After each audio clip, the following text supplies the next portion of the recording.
Hello everyone, my name is Ryson and welcome to rysonsspraybooth. And in this video, we are going to convert this chrome finish into gloss black. So if you guys want to convert your chrome parts into gloss black finish, or if you are thinking about this type of modifications, then see that you keep watching the video because it is going to be a very interesting video, guys. So see that you like the video now only. And if you are coming first time on this channel, then see that you subscribe. So without any further ado, let's get the video started. So every time the first thing that we'll have to do is, if you can take the parts out, then see that you take the parts out, because when you take out the parts, then you can nicely work on the parts. So here I have taken out all my chrome parts that I will be converting, and once you take this out, the next step is you'll have to do a very good masking for these parts. Wherever you don't want the paint to get stick to, see that you do nice masking there. Put the plastic, put the masking tape, whatever you are putting there, see that you put it nicely and cover it up nicely. Only expose the part which you will be painting, like how I have done here. Once you are done with that, you have already done a lot of work. So the next thing that you will have to do is sanding. Yes guys, you cannot skip sanding. If you skip sanding and if you apply the paint, then after few days your paint will start to come out. So in this video I am going to show you the proper technique. If you use this technique, your paint is not going to come out that easily. It will stay on the chrome parts for a long period of time. Now this chrome finish you can convert into gloss black or even matte black,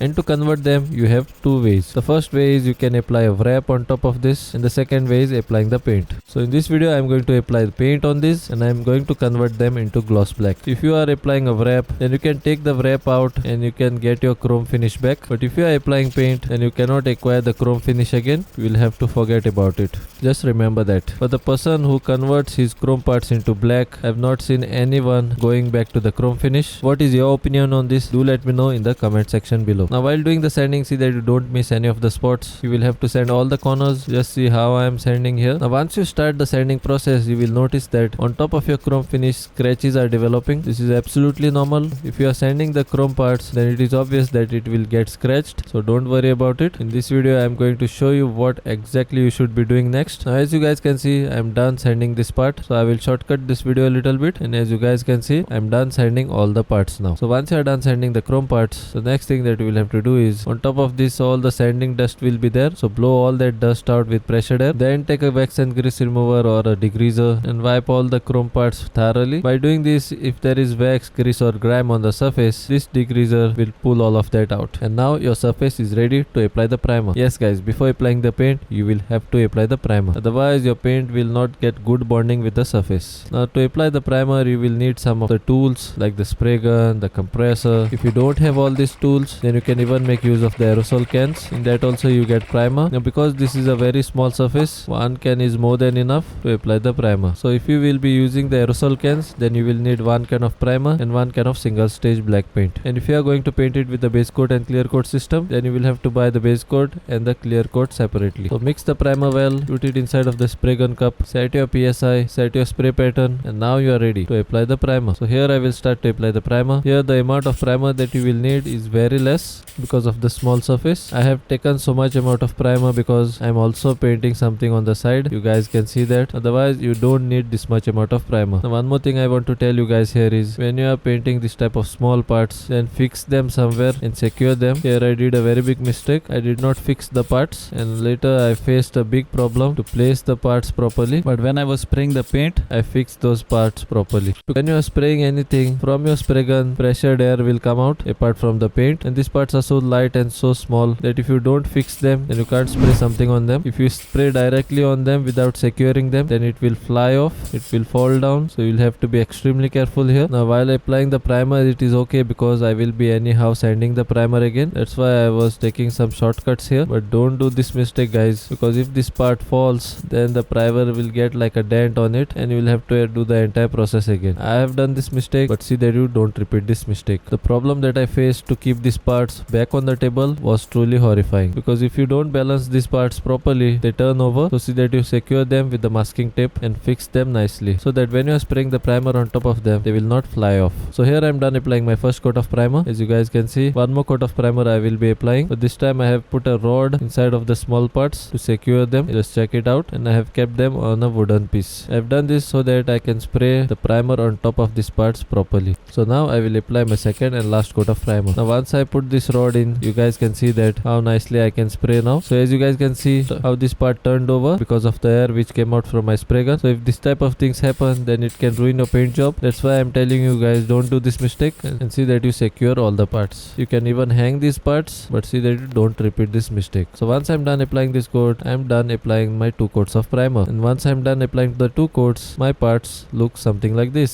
So I will give them one day to dry, and tomorrow I will be applying my single stage paint on these parts. So here my one day is up. So the first thing that I will do now on these parts is sanding. So take a sandpaper and start with your sanding process. Now when you are doing the sanding, you will have to be extremely careful. You should not be overdoing it and taking the entire primer out and exposing the chrome. You will have to do light sanding and flatten the primer. Just allow the sandpaper to do its work. So as you guys can see, after doing the sanding, how nice and flat my surface has become. So like this you will have to do sanding on all the parts. Also see that you don't miss any of the spots while doing the sanding. If you miss any of the spots, then your paint will not get good bonding with the surface. I will warn you guys first only. This is the last time that you are going to do the sanding process. Once you are done with this sanding process, then you are done with the sanding process with these parts. So once you are done with the sanding, blow all the dust out with pressured air. Then take a wax and grease remover or a degreaser and wipe all the parts thoroughly. And once you are done wiping them thoroughly, your surface is now ready to apply the paint. So allow it to dry for around 10 minutes, and by that time you can mix the paint. So here I will be using Kirara's single stage black paint. See that you mix the paint inside the tin itself first. Here you will need a very less amount of paint. Even 20 ml is more than enough to paint these chrome parts, but I am painting something else also on the side. That's why I have taken more amount of paint, but you will not need so much amount of paint if you are painting only the chrome parts. So mix the paint properly, put the mixture inside of the spray gun cup, then set the PSI, then check your spray pattern, and once you are done with all of that, now you are set and ready to apply the paint. So come on, let's start applying the single stage black paint. So if you want to apply the base coat clear coat system, then you will have to apply the base coat first, then you will have to mix the clear coat, and then you will have to apply the clear coat on top of the base coat. That also you can do. That will last more longer, but it will also increase your costing. Whatever you want to do, it totally depends on you, because you are only the guy who will be doing the paint job. So if you guys want to do your own paint jobs like this, and that too in your home garage, and want to acquire professional results, then I have created a step-by-step course on this process. I've put a link of that in the description below. You can go there and enroll yourself.